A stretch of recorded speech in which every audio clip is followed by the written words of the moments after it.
ভারতের রাজধানী নয়াদিল্লিতে বিক্ষোভের সময় আটক হয়েছেন কংগ্রেস নেতা রাহুল গান্ধী ও প্রিয়াঙ্কা গান্ধী সহ বেশ কয়েকজন বিরোধী দলের সংসদ সদস্য।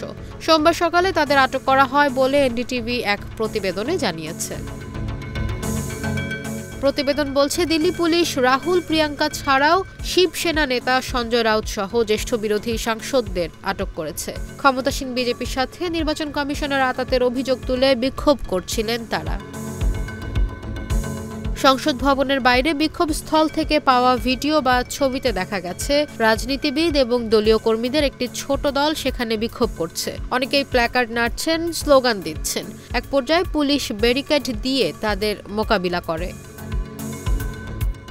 এর আগে কংগ্রেস নেতৃত্বাধীন বিরোধীদের ইন্ডিয়া জোট নির্বাচন কমিশনের কার্যালয়ে পদযাত্রা শুরু করে। পুলিশ সংসদ ভবনের চারপাশের রাস্তা অবরোধ করে দেয়। বিক্ষোভকারীদের ঠেকাতে বিপুল সংখ্যক নিরাপত্তা কর্মী মোতায়েন করা হয়। বিরোধীরা ভোটার তালিকা কারচুপি এবং ভোটার জালিয়াতির জন্য ক্ষমতাসীন ভারতীয় জনতা পার্টি এবং নির্বাচন কমিশনের মধ্যে আঁতাতের অভিযোগ তুলে প্রতিবাদ করছেন।